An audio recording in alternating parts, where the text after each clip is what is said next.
This is the K-Pop Cast, and in this episode, we're diving into KATSEYE's latest release, Animal. We'll also share our hit replays from JYP, Card, and Say.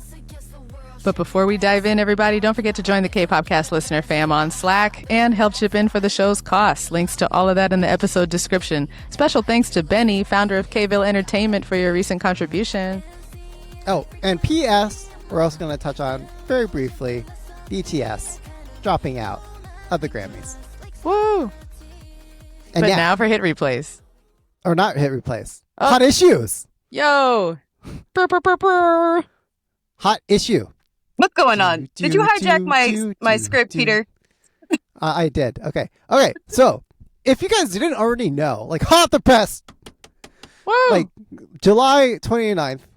We've got some new action on this news cycle. So just a couple days ago, global superstars, Bangtan Soyeodan, BTS, the Bulletproof Boy Scouts, announced via their personal Instagram accounts that they will not be submitting their music for the nomination campaign 1 month after the Grammys announced the Asian Pop Performance Award category for the upcoming Grammy cycle. So that means 2027 Grammy Awards, no BTS. That means no Swim, no Body to Body, nothing from the world-renowned, celebrated Arirang album, which some folks were saying would be perfectly positioned to win a Grammy. They have all decided to boycott and pull it out. High drama, everybody. Yeah, they called my bluff with this one because I was like, Hybe wants it too much. They're not going to pass on the Grammys. They're not going to write a letter like Ricky Martin. Why would they do that? But BTS said, hey, we are BTS and this is what we want to do. But right. We'll see how it goes on the actual Hybe end of things, right? Yeah. So to clarify, it's only BTS who has dropped out, or maybe drop out isn't the right word, declined to participate. And other Hybe artists are still going to be in the running. But I think to go back further into the history, members of BTS, like going back to, I want to say like 2018-ish, or if not before that point, so like, oh, what's the one thing you want? They want a Grammy. And, you know, this is a moment where they've decided, like, we are going to subvert that dynamic. And, like, what is that game, that movie, War Games? Where the AI goes through all these, like, chess simulations and like, global thermonuclear war simulations. And then it comes to this realization at the end. And it's like, oh, it seems the winning move is not to play. Dun, dun, dun. And that's what we say here on the K-Pop Cast again and again, is that if these artists want to have, whether it's more autonomy, more dignity on the world stage, more money, like whatever it is they want, they need to start going on strike. They need to start using their bargaining power, like as workers, and realize that the business model doesn't run without them. And we in Many Army have actually been saying that the Grammys need BTS more than BTS needs the Grammys. And so they're, like you said, PD Nim, they're kind of calling the bluff here. And it warms my heart as like a labor organizer. It also comes on like the tail end of like these articles that were released recently about like, oh, Hybe has recently profited like $1 trillion in revenue. And it's like, oh, they really don't need the Grammys right now. They're going to be fine. So if you'll indulge me as like the PR pro, I just kind of like these things as a case study. Sure. So I think we need to give the PR statement from the Grammys. So if you'll permit me to read off that statement. This comes from before we like dip into that, did we mention like how BTS announced it? It wasn't a press release. It's all on their Instagrams.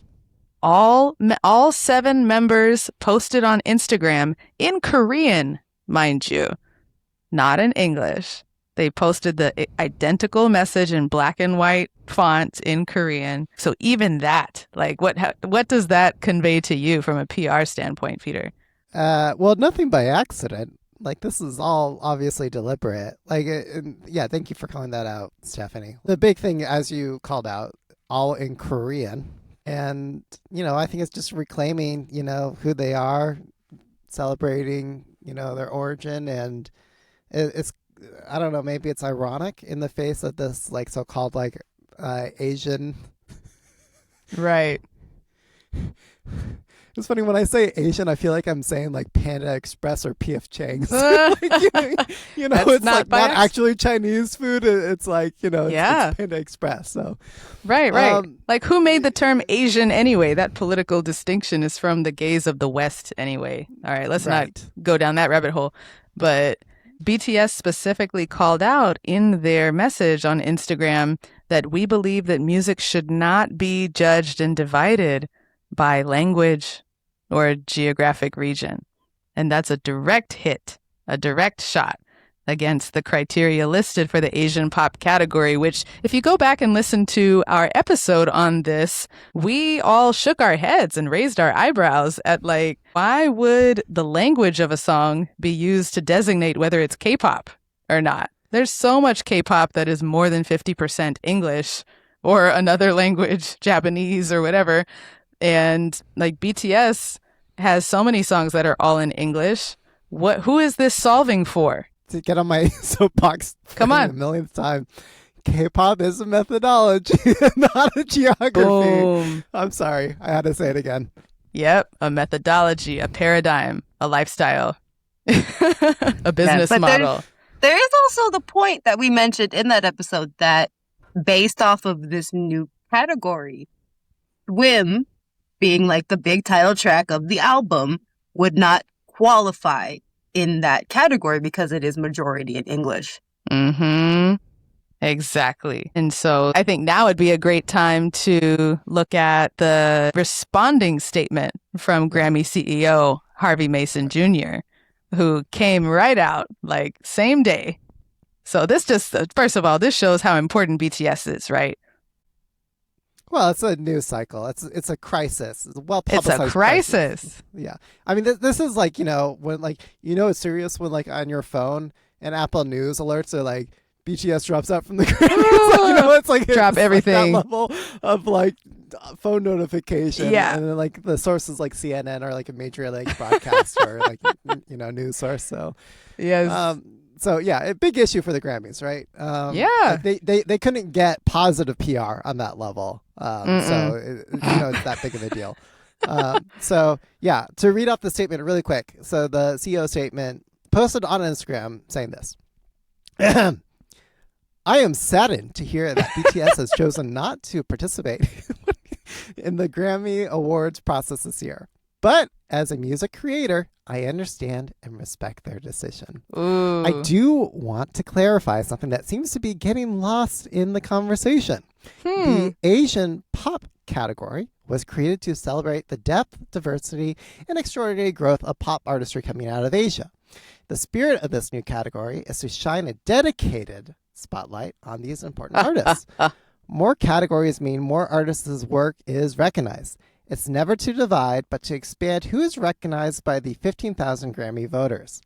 I also want to be very clear. Submitting music in a genre category such as Asian pop or jazz or country does not exclude an artist from also submitting and being considered in the general field categories, including Record of the Year, Album of the Year, and Song of the Year. Those categories remain open to any eligible recording regardless of genre.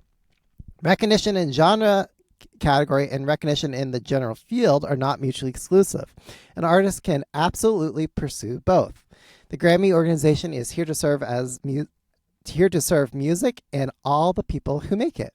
And as we continue to expand the reach, our membership, and our awards, regardless of geography or language, I want to emphasize that we will continue to listen to the global music community and work to honor and celebrate all the artists whose music moves the world. So, okay, reactions?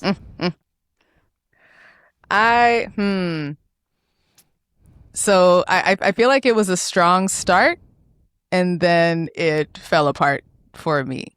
So some specific words that I thought were a good choice were like in the very beginning saying, as a music creator, I understand and respect their decision, right? And then the word dedicated spotlight. is a really like positive spin on what we and many fans discussed in our prior episode as something more like a segregation or a kiddie pool. Like, no, it's a dedicated spotlight. But it's the kids' table, though. And we all, and then it just kind of like it gets into something that feels disingenuous, which is the fact that if someone were to win Asian Pop category, we all know that the Grammy voters would be less likely to also give that same song Song of the Year. Like, it would be like, nope, check the box. We gave BTS their Grammy. That's a great point, Stephanie. We all know. Well, I mean, we kind of do that with K-pop Cast End of Year Awards. We try to figure out, like, how can we spread the love around such that we cover our territory, you know? Yeah. In the corners of, like, you know, what needs to be recognized over the year, and everyone totally has a space in a home. In my opinion, I think paragraph 1, so like, okay, recognize that this happened. And then paragraph 3 are the two most important ones in the statement. Yeah. And where I would have leaned in more and at the cost of removing the other paragraphs in the statement. So paragraph 3, which talks about the, hey, these aren't mutually exclusive in that an artist can actually pursue all of these different things. It's not just based off of geography. I think that's where the discourse is really around. Paragraph 3, like, does this remove us out of the running from the global main headliner recognition award category? Yeah. And at this point, we have to take it at their word. But like you were saying, Stephanie, we all know that they're designed to provide surface area. Why then is there not a White Pop Award? If we're here to give a dedicated spotlight to different communities, then why is the white one get to float under Universal? They get a reserved spot up top. Why is there a separate, like, separate and equal is always inherently unequal? Brown v. Board of Education. Yeah. That's a really apt comparison. Come on. Yeah. It's like, don't. Okay. All right. We could do a whole other episode on this, y'all. If you want to discuss, like, we're having a lively discussion in the K-pop Cast Slack. There's a link to that and to our Grammys episode in the episode description. Right. So we talked a little bit about HYBE and kind of what they're doing, but Peter, what's JYP been up to? Michaela, don't give it away. Spoiler alert. Oh. I think it's time for hit replays, y'all.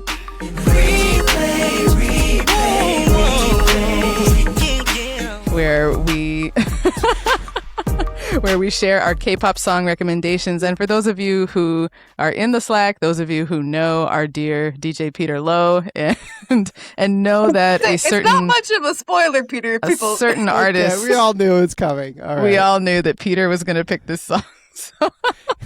Yeah, often for like K-pop gigs, you know, like how you have these like vintage T-shirts where it's like, you know, you'll do like multiple like photos and imagery of like your idol, and it's got like the name of the idol on your shirt, and it's like an extra large sizing.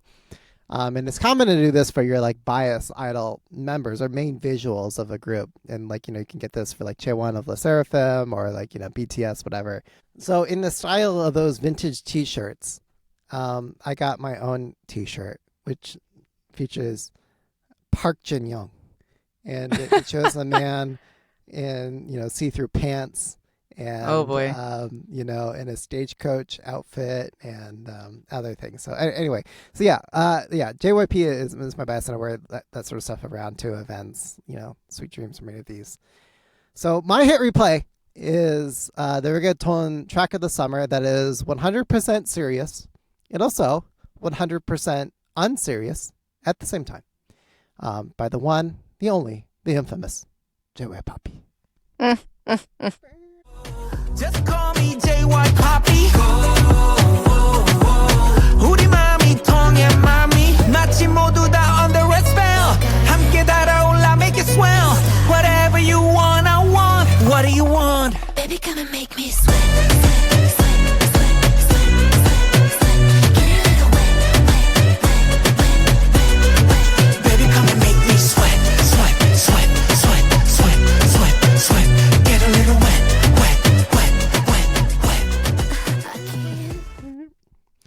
So if you don't already know,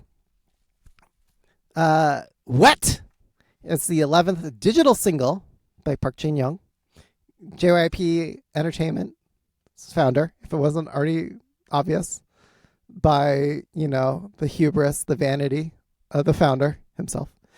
And this song was, let's see, it was the official song for the Water Bomb Festival 2026. And it's a hit replay because JY Poppy, he's in on the joke. It's actually a legit catchy song. It's actually, fun. I kind of like the dance. And at Water Bomb, he, had a full, what is it, like business attire outfit. And then he just ripped it off on stage.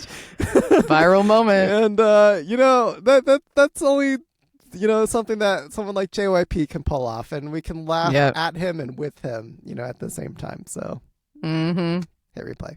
All right. Stephanie, what's your hit replay? No, thanks for highlighting that. I think all of us got a laugh, maybe a cringe here and there, but we can all admit that the JYP cringe is the laugh. The cringe is the laugh. Yes. Yeah. He serves a vital role in the K-pop community. I'll leave it at that. Unashamedly.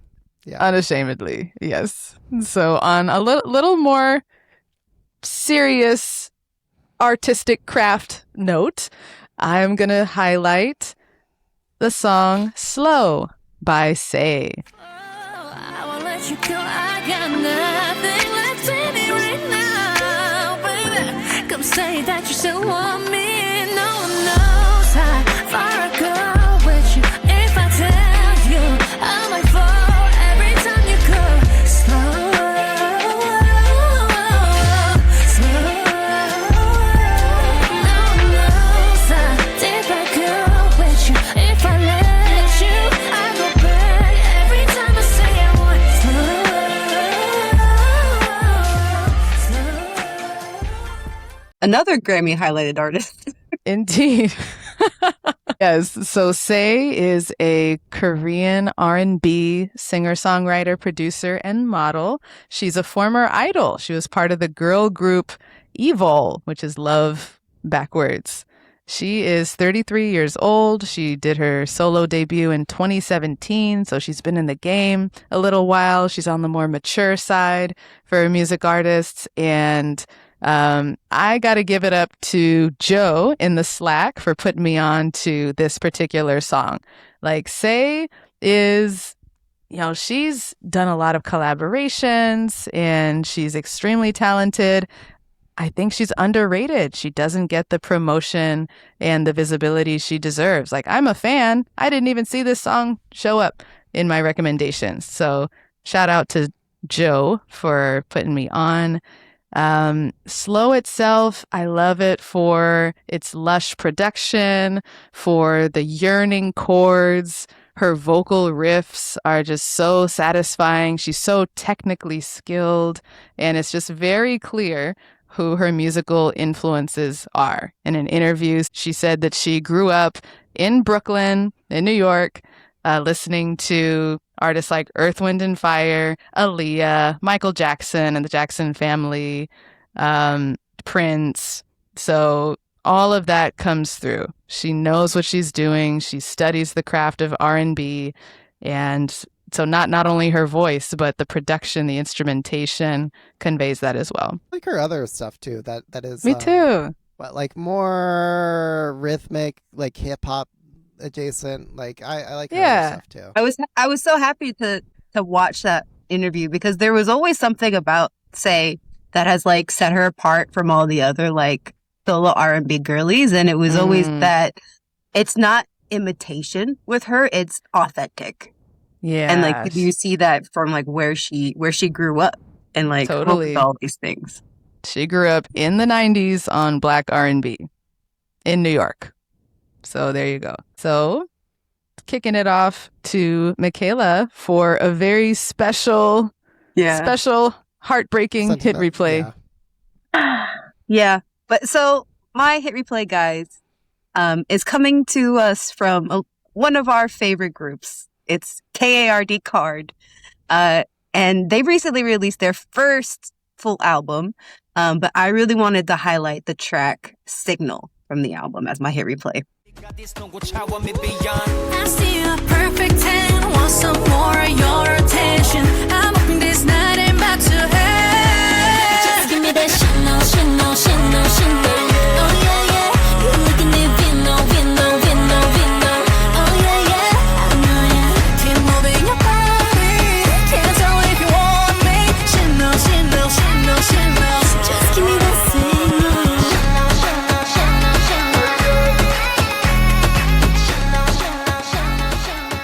So if you didn't know, guys, KARD is disbanding. But I'm gonna put it to you like how J-Sif told his nephews. He's like, you know what? I am an employee of a company. I have a contract. That contract is coming to an end, and I'm choosing not to sign. But that does not mean that KARD is over. That just means that the KARD we know for the past decade under DSP Entertainment is no more. That contract is over. So while this is a very like sad moment because this is like a very big end to a chapter for one of the most iconic co-ed groups in K-pop, it's not the end per se. So the album itself is like a really big like hug goodbye. There's a lot of like, you know, we'll always have our years together. You know, I'm sorry I had to be this way, but I really want to talk about Signal because I'm like, like, let's just party. Like, let's Signal celebrate is hot. everything that makes KARD awesome, and it is their bangers. Yes.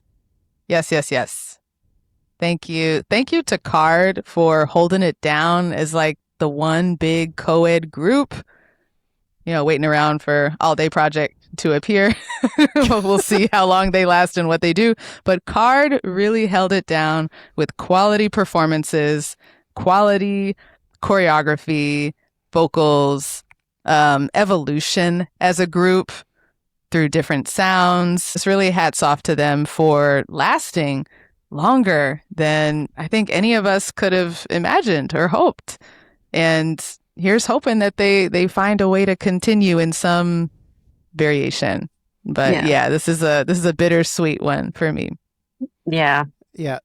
They've been on, you know, really good shows and podcasts. And, you know, I just want to... That's right. I keep forgetting.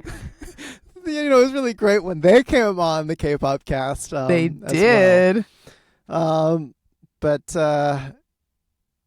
it's so funny. I listened to the song Signal, and, you know, my first, like, my...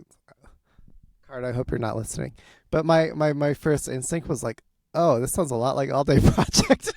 Ah! Oh, Dang. we need to fix that. We need to rewire your brain because that cannot be the order of operations. Come on, man. You can't say they sound like their nieces and nephews. Remember, they sound like KARD. KARD did it first. And then KARD sounds like, well, no. I was going to say like Coyote and Sharp, but that's a completely different sound. Yeah, no.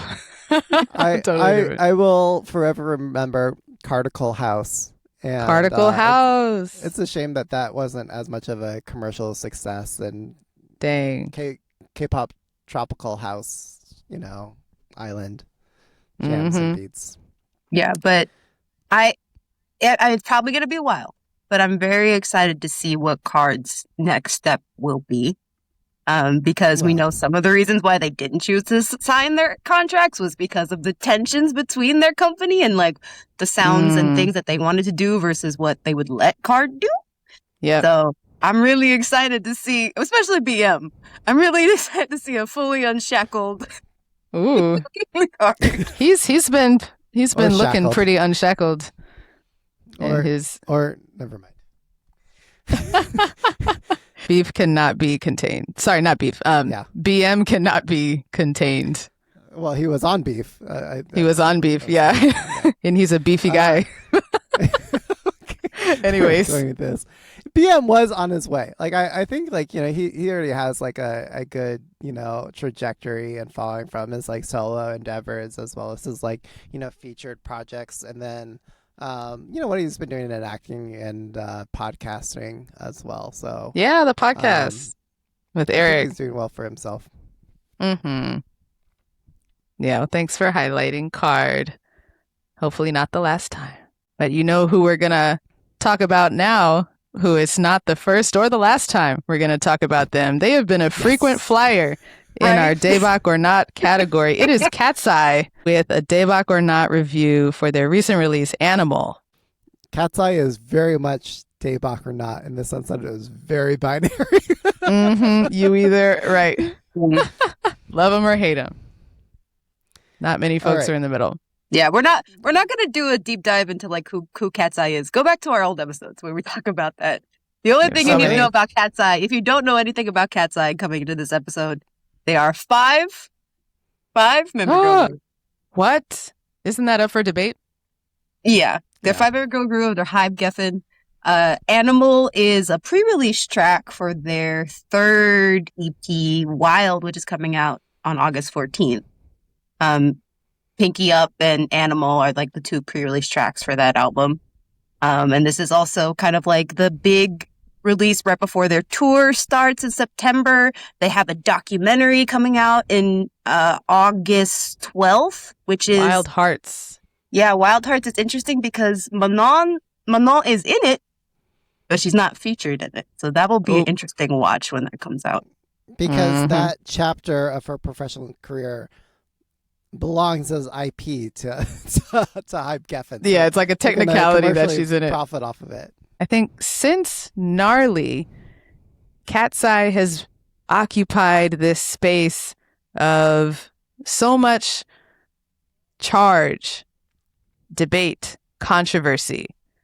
As Peter likes to say, K-pop is a methodology and not a geography. Not a geography. So KATSEYE has taken the K-pop methodology, you know, committing to a bit of being both serious and unserious at the same time, tapping into the online meme, digital native Gen Alpha speak and sense of humor. Gen and Beta, even? I don't vertical know. Is there beta now? Oh, God. I guess my kids are Gen Alpha. Maybe we're not Gen Beta yet. Right. And so KATSEYE, since Gnarly, has kind of waffled between songs that sound like distorted nonsense to songs that sound more like familiar. Oh, pop, digestible. And then another one that's kind of off and weird. And then like another one. So they're going back and forth. And this past year, they were nominated for their first Grammy Award for Gabriella. And so after that, everyone's looking like, okay, where's their musical trajectory going to go? Are we going to see more songs like Gabriella? They came out with Pinky Up. And Peter's doing the dance. Is that the Gabriella dance? I was trying. I couldn't tell. It was something. Yeah, you're doing the fancy hands. It. Oh, Petey Nim did it. Yeah. Hands up, Gabriella. Exactly. So just want to like set that up, that every song KATSEYE comes out with these days, the haters are waiting, the fans are waiting for like, are they going to get normal or are they going to stay like off in the margins doing skibbity toilet? Well, I mean, this is the other end of the spectrum from Pinky Up. Yeah. Like, I wouldn't say it's on the polar opposite, but more in that direction. So I was telling Stephanie this before we recorded. I've got this very dangerous dynamic of my coworker who is also a hardcore icon. And so we just, you know, are in the icon echo chamber and we're just oh like, my God. yeah, see? So dangerous. Like, icon is the best, or KATSEYE is the best. Oh, man. Anyway, so what she we was need to saying separate like, them, separate these two. But she what she likes, she really likes gnarly, iconic by mistake, you know, these really very, and her word choice, loud Loud. True. So it's or going back to what people are saying in like early Gen 4, like noise, Noise. music. So that's one end, and then the other end is this is more vocal. So this is the vocal direction. Yeah. Of KATSEYE. So before we like go deeper into the rabbit hole about KATSEYE, like there's so much to say about this music video and about the song. I figure let's just react to it first, and then we could have the full free-flowing discussion. So for those of you at home who want to react along with us, you can pull up the YouTube video for KATSEYE Animal, and I'm going to give a countdown of 3, 2, 1, play, and you press play when I say it. So I'm going to pull it up here. 3, 2, 1, play. And we're walking. Walking. Ooh. Okay, we're doing this beat, this jam. Yeah. It's like a jive. We're in like a film noir kind of scene with these oversized suits and the black and the red. Yeah. A lot of seduction happening. Like those film stilettos. noirish. Yeah. Okay, so this is a direct reference to a lesbian movie named Bound, where there's like a butch plumber. Oh my gosh. That's a direct reference. Here's the choreo. Claws, so like some kind of animal. Here, right, with the mirrors. And then product placement. Those. Oh, yeah. The feminine and the masculine. Yeah. Femme fatale kind of thing here.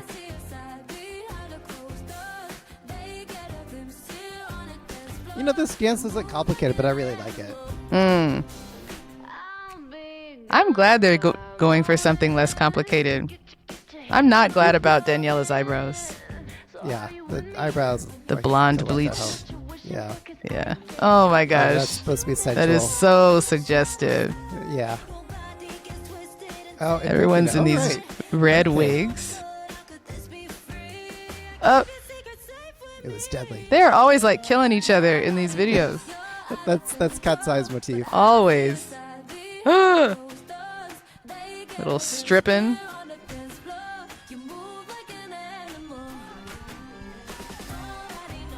So this is like a police station, and they're supposedly in a lineup, I guess.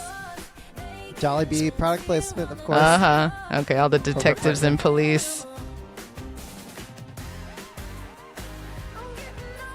And now they're switching clothes. Okay, we get to see all of them in lingerie. Of course. Cameo by the one and only Demi Moore. It's like a fashion exec. Oh, she does not approve of Lara's look. No. What about these? No. The blue? No. Tuck tie fab. It's no to everything. There's always chaos. All right. Always chaos with chaos the members always. like scantily clad, looking scared. I don't want to think about that too hard. What is that fashion called with all of the tassels? That reminds me of what's it called, like Chicago, Broadway.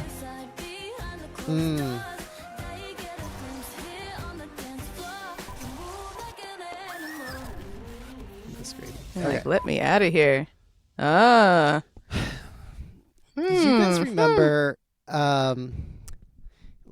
E. Hyori, Bad? Yeah. Isn't Yeah. this like... Yeah. Just like that. It is just like that. You are so right. So There's for those who nothing don't know, Lee Hyori did this song. I remember she was also doing like joint promotions with CL at the same time for like Baddest Female. So it was like a fun, Yeah. play on the word bad. Anyway, but Lee Hyori, it was like showing a rebellious version of herself, and then like she had this what is And it? the same kind of Bad, sound. The Police, yeah, similar vibe. Although Bad by Lee Hyori is a little faster jive, and this was like a slower mid-tempo jive. And anyway, it was like the bad girl Lee Hyori, and then there was the cop, and it was like following the Yeah. evolution of that character. So we Right. kind of had that with this. But This is very similar. Wow. It's like the message that I'm getting, like at least with this music video, is that it's showing the female side, so the one in the red, like the female sensual, exotified almost, or objectified form. Yeah. And then you have the decision makers, corporate, masculine on the other side of the mirror, who are the ones behind the camera, so to speak. Yes. And They're calling the shots. Yeah. And I think this is just like a common kind of like self-aware theme that we see with KATSEYE. It's like so often across a lot of like KATSEYE productions, it's like, oh, and it's all a machine, or it's all a production. And by us saying it, that you think that we're saying something more profound, even though maybe that itself isn't exactly profound. And then, like, it's so profound, we've cast Demi Moore, this acclaimed actress who was also recently in a very awarded film called The Substance, with this kind of similar topics about like, what women have to do to fit themselves into the box that men put them in.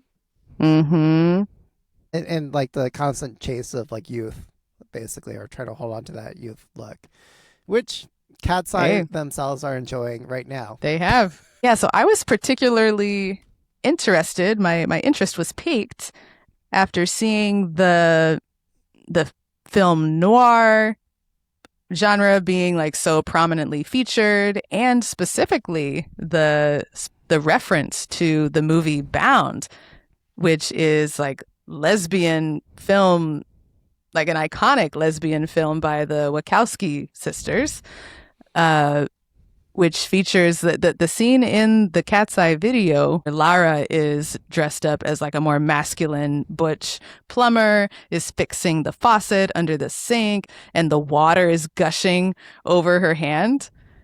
That's supposed to be suggestive of, sexual tension overflowing in the original movie, and I think in this KATSEYE music video as well. Like the plumber Butch is invited over to fix the sink. The femme fatale, who I think is maybe an inspiration for the feminine KATSEYE characters in the music video, the femme fatale named Violet in Bound, has this raspy, sexy voice, and she asks, I dropped my earring in the sink, and oh dear, I don't know how to get it. Can you help me? Like, she talks like that the whole movie. It's really annoying to me. Right. And that's the interesting thing that they would reference, again, as somebody who's never seen the film. Sure.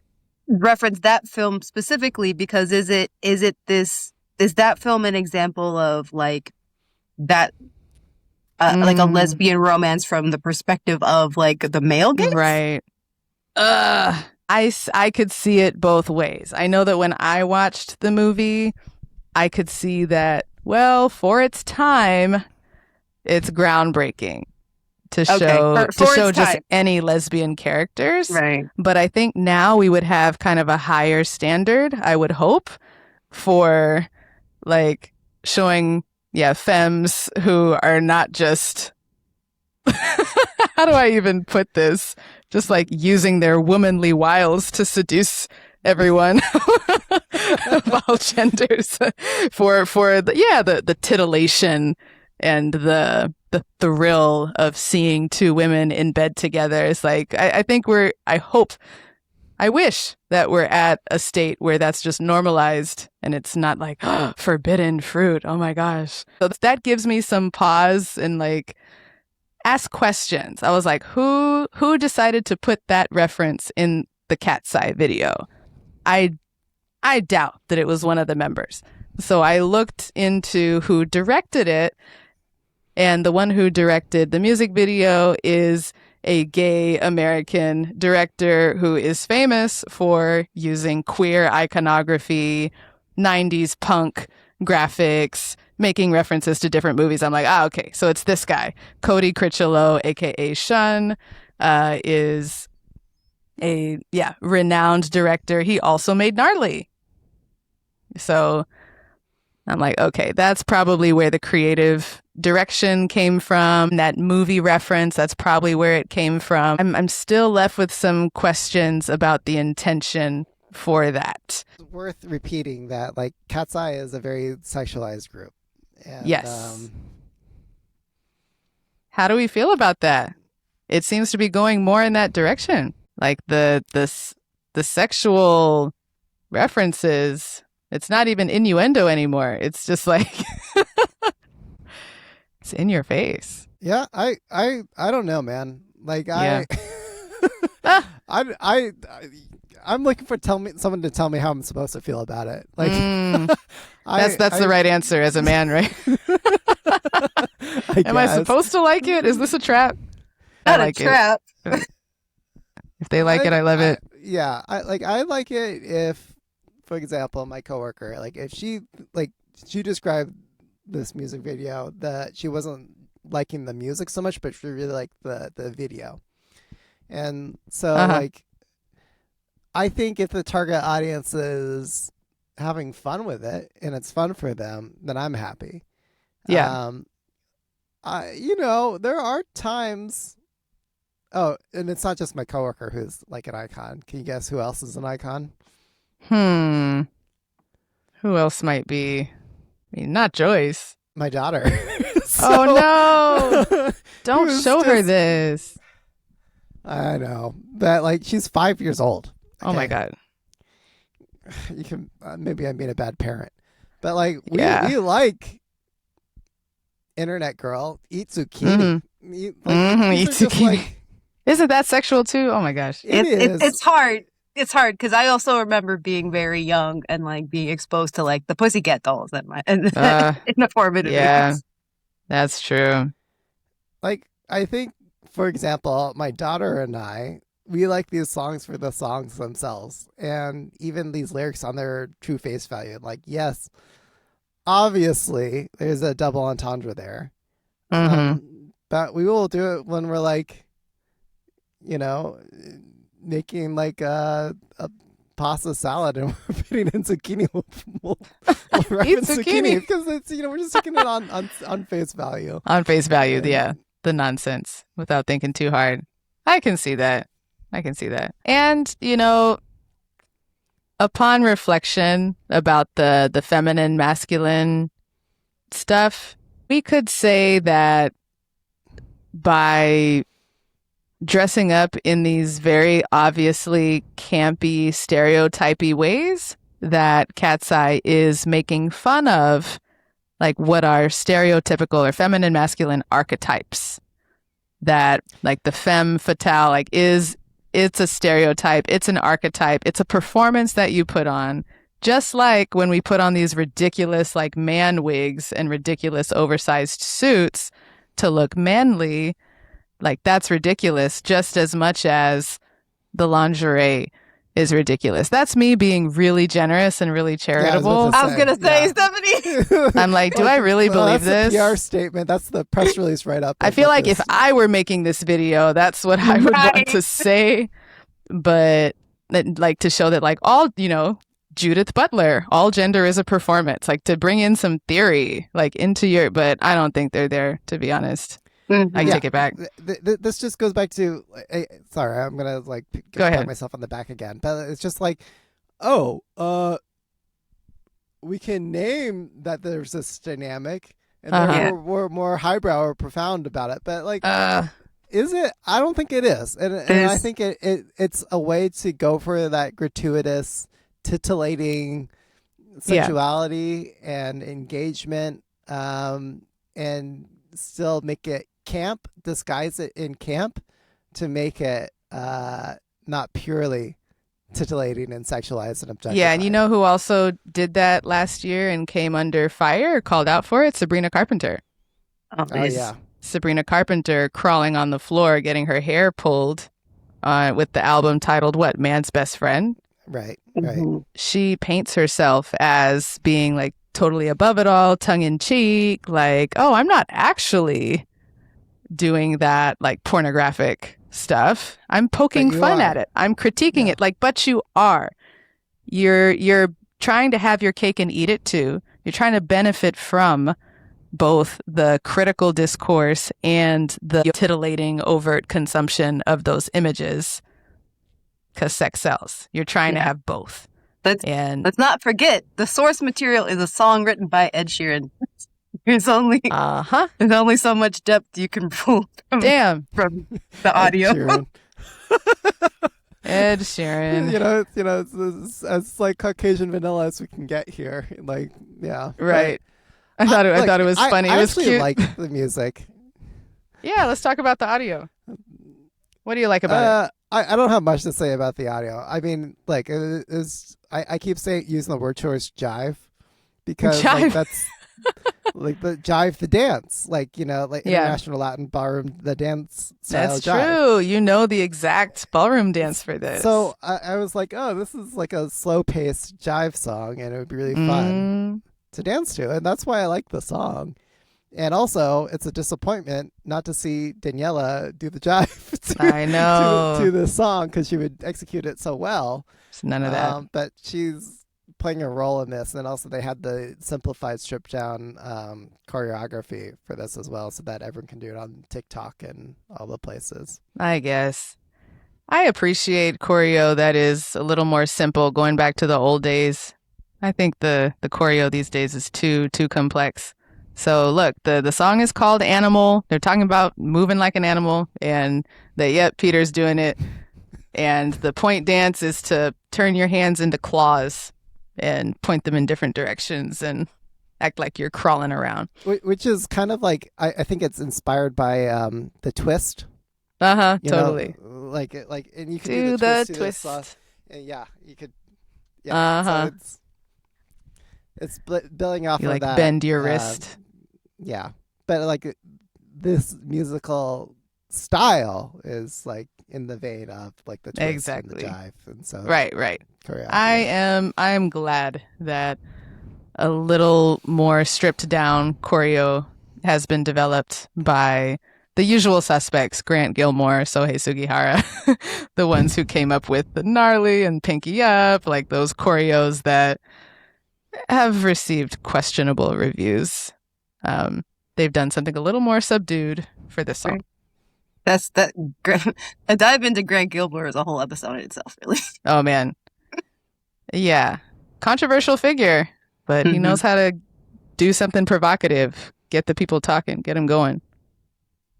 And so for audio, what's the Ed Sheeran connection? What did he contribute to this? Okay, I think it.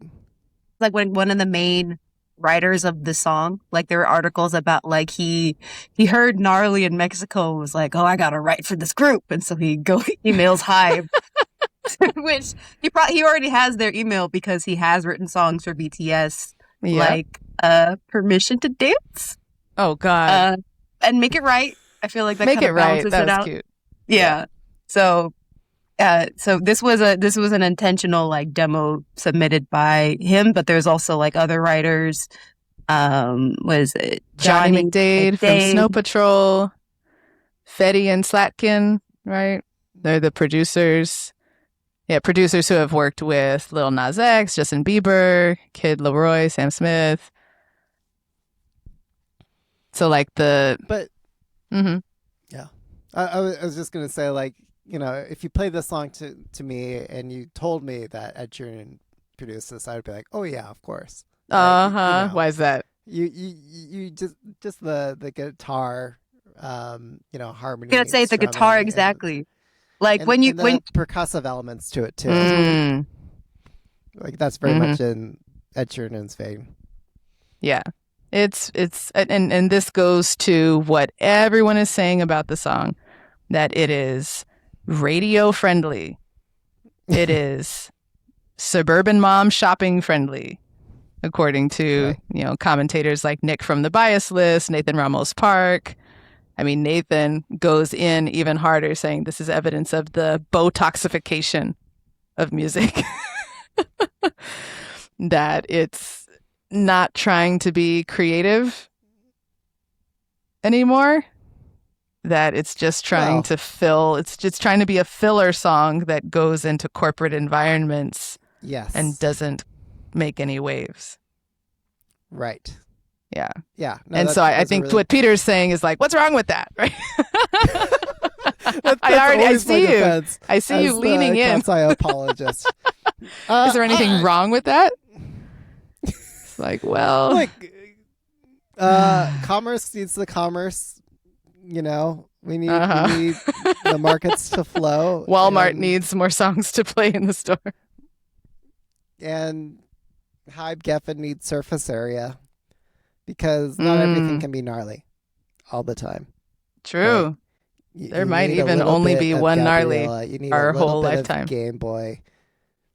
Yeah, and you need this. And this is so that you can get all the royalties. Hey. For all the places where this song you know what? get played. You know what? That reminds me of I was watching Love Island and I heard a surprising amount of K-pop slipping through on really? there. Wait. I need to watch Love Island. It's on my list, but like watch it. So K-pop this season. K-pop, I mean like not in Korean, but English language K-pop, including a song that J-Hope did with Miguel. That was played. The B-side from Lisa's album, Moonlit Floor, was played. I was like, oh, interesting. They're just blending these songs in with the American pop, and to an untrained ear, you wouldn't know. You would not know. And I'm like, maybe this is like a hidden play. I wonder how much money the labels make from these placements. Because like, nobody necessarily knows, I'm listening to K-pop right now. It's slipping in undetected into these TV spots and maybe supermarket spots. Is that really... Trailer releases. Like I went to go see The Odyssey and I heard Blackpink in the trailer. What? Like What? as the only like song in the trailer for the new Adam Sandler Ariana Grande movie. Oh, Mm-hmm. really? Something to think about.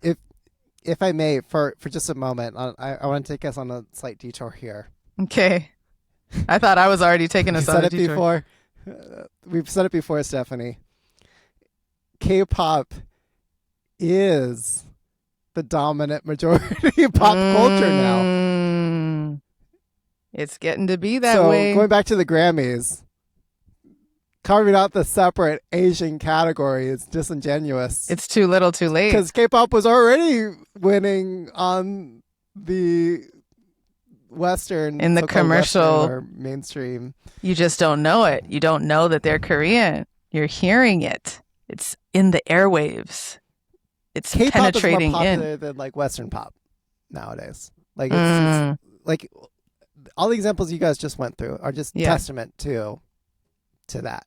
And yes, it's a little bit of let's bring in something spicy, slightly different, but also it's everyone's over there now, so let's go to that party over there. Mm-hmm.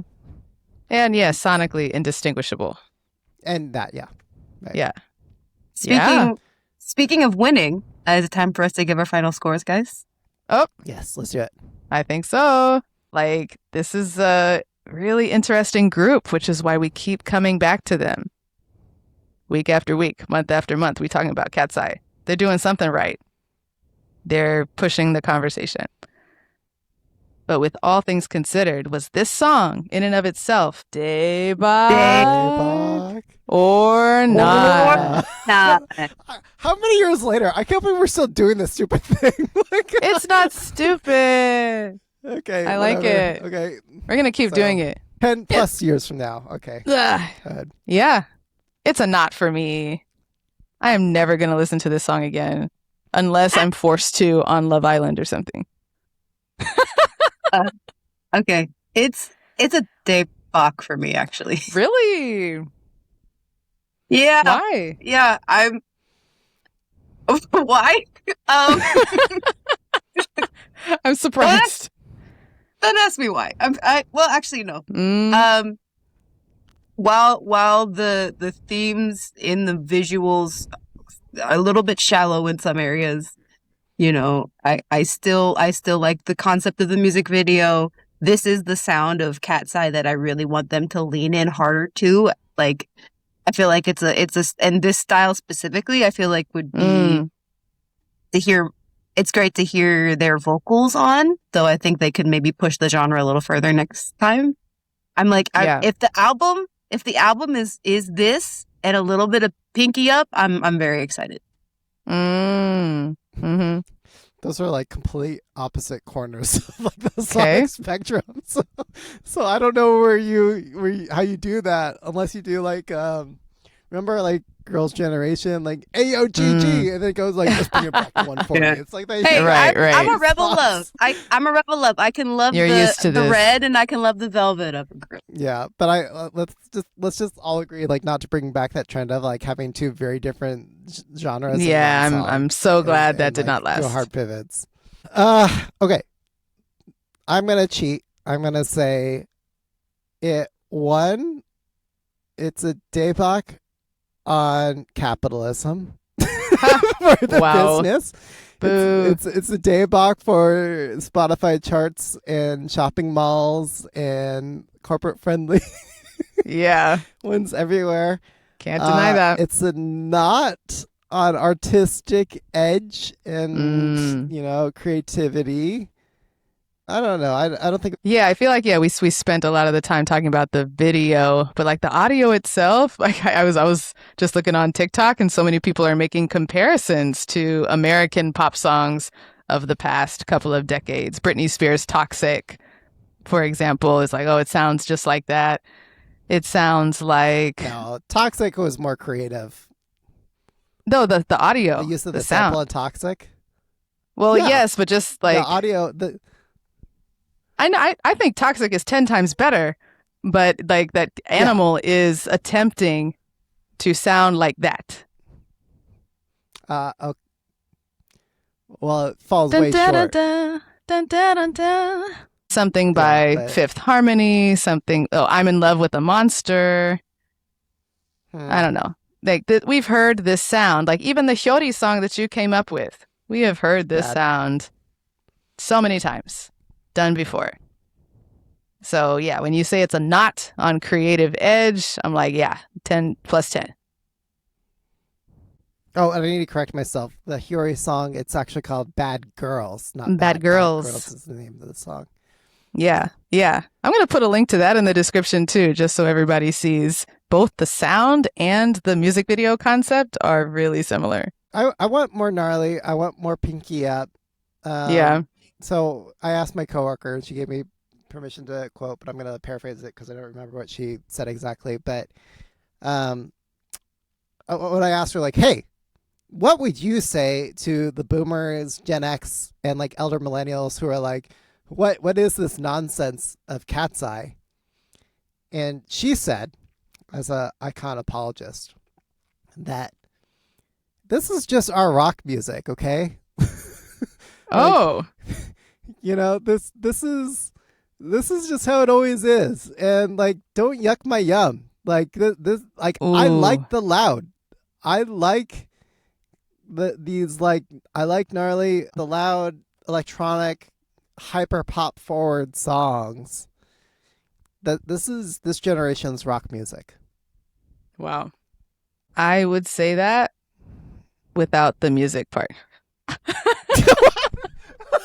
No, it is the music part. This is exactly what is it pre-boomers were saying about like rock music in the 60s and in the 70s. That it's just noise about the music. Yeah.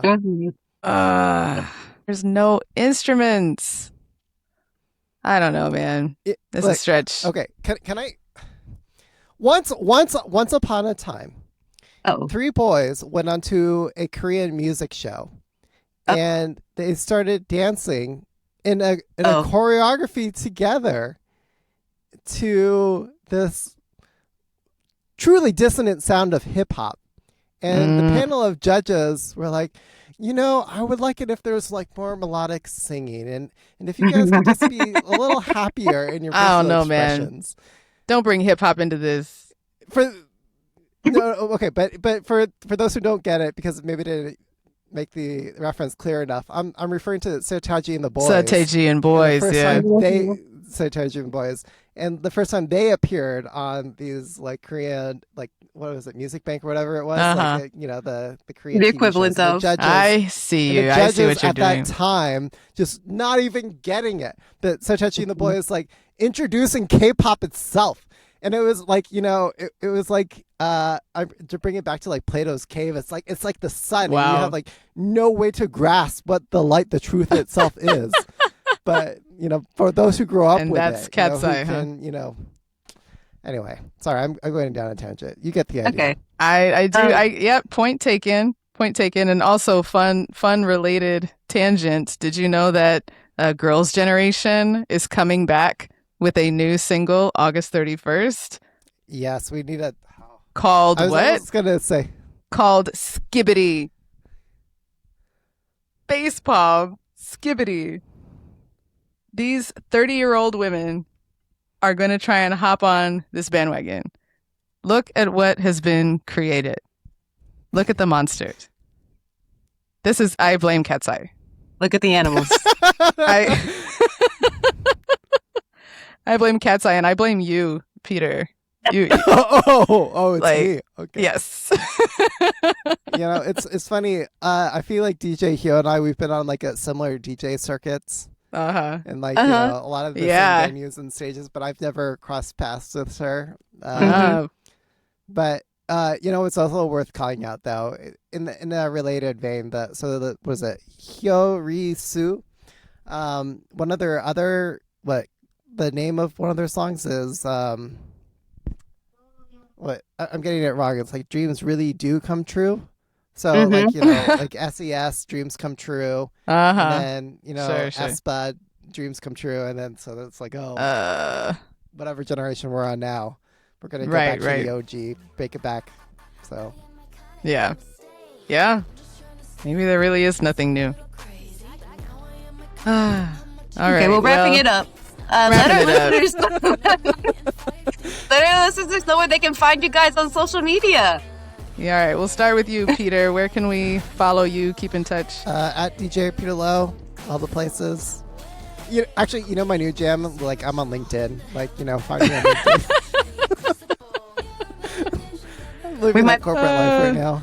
I love how the oldest, most professional one out of all of us is the KATSEYE icon. I love it. The one who's on LinkedIn is also the KATSEYE fan. I'm gonna love K-pop till the day I die. I like even when it's uncool and unfashionable, I'm still gonna be listening to K-pop. Yeah, same. And it could be utter nonsense, and I'm still gonna be. That's where it's going. Well, you can find me on Instagram at Catchlight27. I'm at PDNim on the K-pop Cast Slack, and you can find all of us on the K-pop Cast Slack. And if you want to help support the show, please consider donating to our Ko-fi. Shout out to Lady Sansa and Liz C. All right, And bye, Ben. everybody. Benny from Kville. Yeah. Thanks.